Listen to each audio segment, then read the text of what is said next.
Hey, it's Chris and welcome back to Life 180. In today's video, I want to talk to you about the 4 things you need to consider if you're looking to connect better with your target market when it comes to selling life insurance. Now, I think this is one of the most important and overlooked concepts that people, when they join the life insurance industry, it's kind of messed up. I mean, a lot of times they join organizations and they're told to just go out there, make your project 100, reach out to people, get people on webinars, get people, joining up for opportunity events and just getting them on in the, just in the mix, with your upline or with your manager or whatever it is.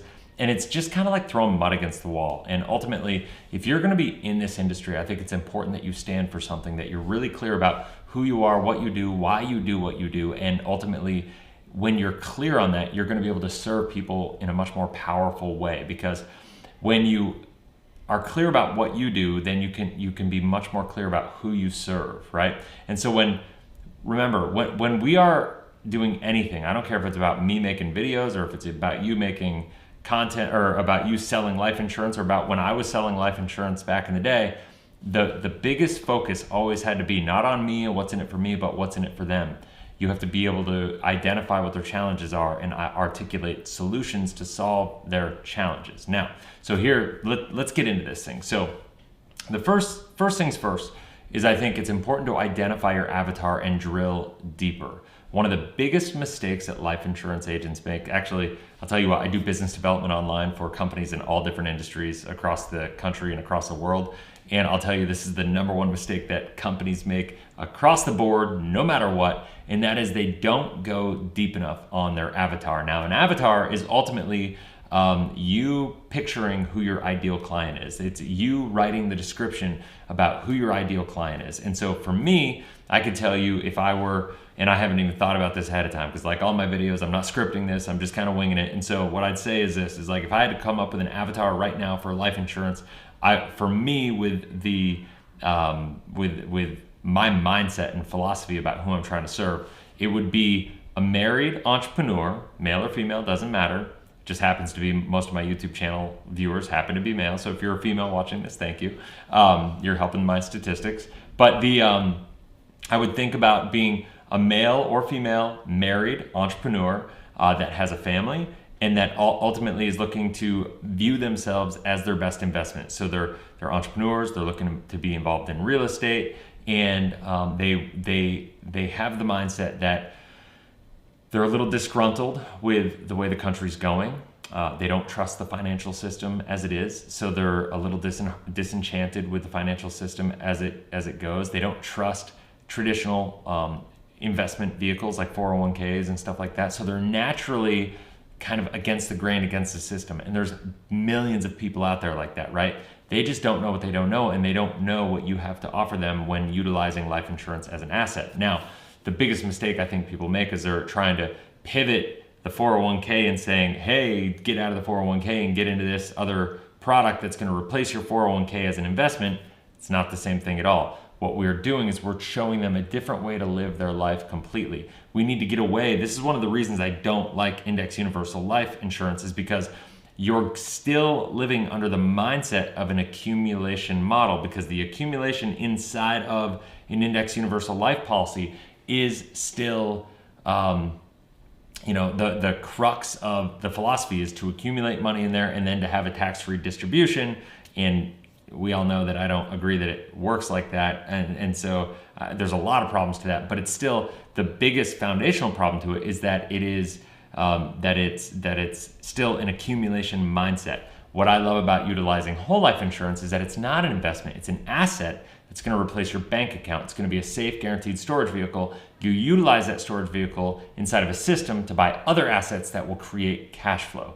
That's why I love real estate. That's why I love businesses. That's why I love people that are looking to, I've got clients that have used it to for their auto mechanic dealership, where they've bought and fixed and flipped and sold cars and created just massive amounts of revenue and cash flow by doing so, and leverage their whole life policy as their own bank to do that, right?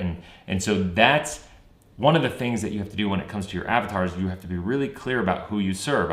I've got a guy I'm talking to right now. He's talking about really wanting to serve the contractor market. So if you're looking to take the banking concept, right, and get into the contracting market, then it's just saying, hey, listen, you have to be able to identify that contractor has an entrepreneurial mindset. They're probably more of a conservative leaning individual because they own their own business and they understand all the taxes and all the things. They probably have to do their own investments. They don't have a 401k match or anything like that. And so they're trying to look for alternatives. They probably don't trust the system fully, and they probably have a big need for liquidity for projects, right? To be able to have their own line of credit that they can operate internally to leverage that to get better contracts, to get better equipment, to get better other things to elevate their business, because they believe the best investment that they can make is in themselves, right? So like that is identifying your avatar.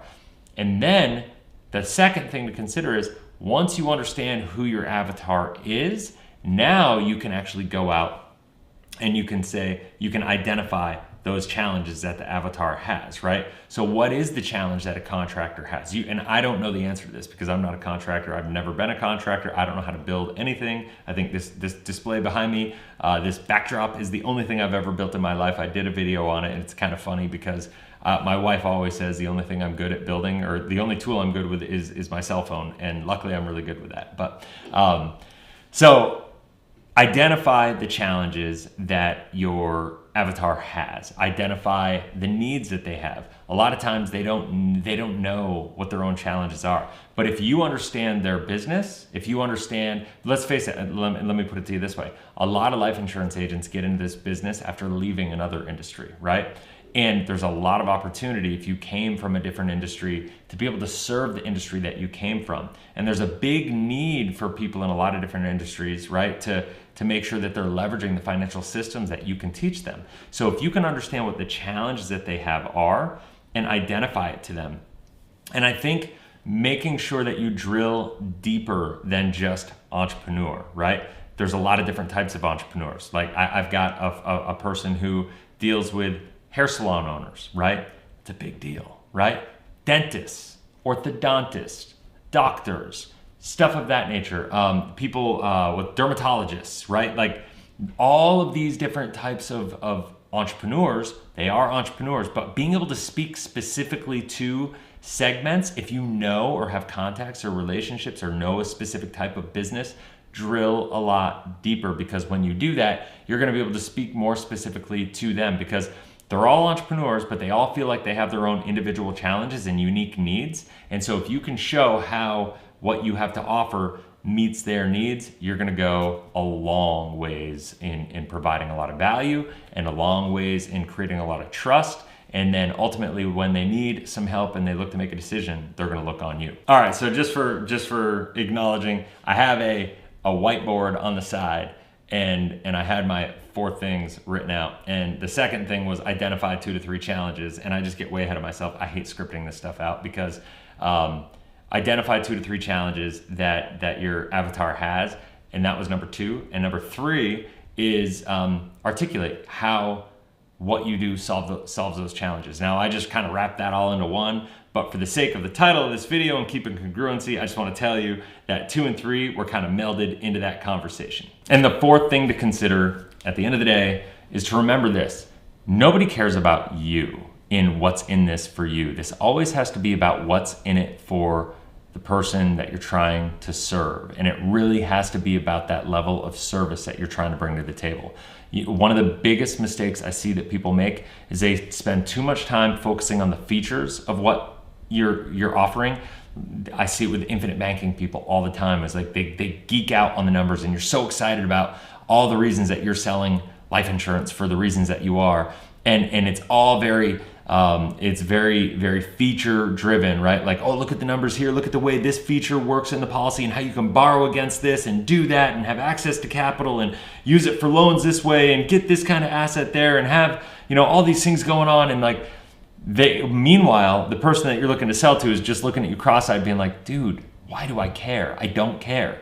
And here's the bottom line: you cannot get to the features until you have their emotional buy-in. Nobody cares how much you know until they know how much you care. Once they find out how much you care, you better know something, right? That's good old John Maxwell. So once they find out how much you know, right, how much you care, you better know something. That's the key part. You have to know what you're talking about, but you can't get to the knowledge and the features before you get into the emotional buy-in from them, so they can actually absorb and care and listen to what you have to say, right? That's one of the biggest, most important parts about this to say is like, don't focus on all these features and the moving parts and the analytics inside of the policy. Really ask great questions from them about what's important to them. What do they want to accomplish? What do they want to create in their life? What results do they want in their life? What are their objectives that they have in their financial plan? You know, ask them some questions about doing what they're currently doing. Do they know what they need to do? Do they know the likelihood of successful retirement? Successful, I'm going to say retirement, but just a successful financial life from here out. I hate the word retirement because I'm never going to retire. I can never imagine myself just stopping doing what I do. And so no matter what, I can be financially free. I could not have to work, but I'm never going to retire because that means I'm stopping adding value into the marketplace, and I'm never going to want to do that. So those are the 4 things that I think you need to consider. You need to really drill deep on who your avatar is. And when I say that, I mean drill deep. You need to, number 2, identify 2 to 3 real challenges that they have. Number 3, articulate how your strategy, product, whatever, solves those solutions. I would really stay away from the product and stay on the strategy, the philosophy, the system, the, you know, whatever it is that you are looking to sell to, you know, solve their problem. And once again, this is not just in life insurance. This can work in any industry. And then number 4, the thing to consider is nobody cares about you and what's in it for you. So you have to think about what's in it for them. You can't think about the features of the product. You have to ask great questions, get to understand what their objectives are, and then communicate to them in a way and get them to understand and buy in emotionally. Then you can get into the sale of how the features will help solve their problems, the emotional connected problems that they have with their situation, with their environment. And that's how you're going to build trust. That's how you're going to get them to come to the decision that they made their own decision. You didn't sell them on anything. You just guided them through a self-discovery journey.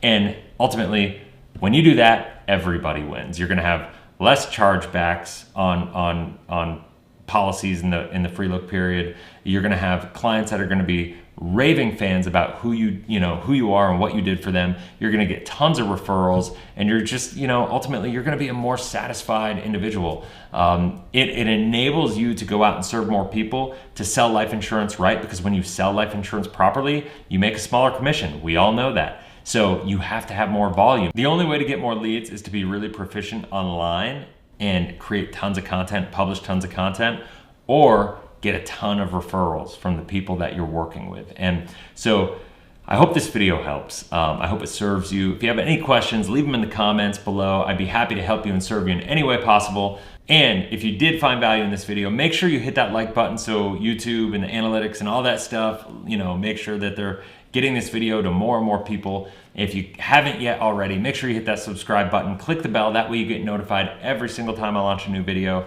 If you're a life insurance agent, I believe personally this is probably the best channel on the internet as far as YouTube goes to learn how to build your life insurance practice, or how to learn more about how to make a better decision as a consumer as to what life insurance policy is best for you. So until next time, have a blessed, inspirational day. I look forward to seeing you on the next video. Take care.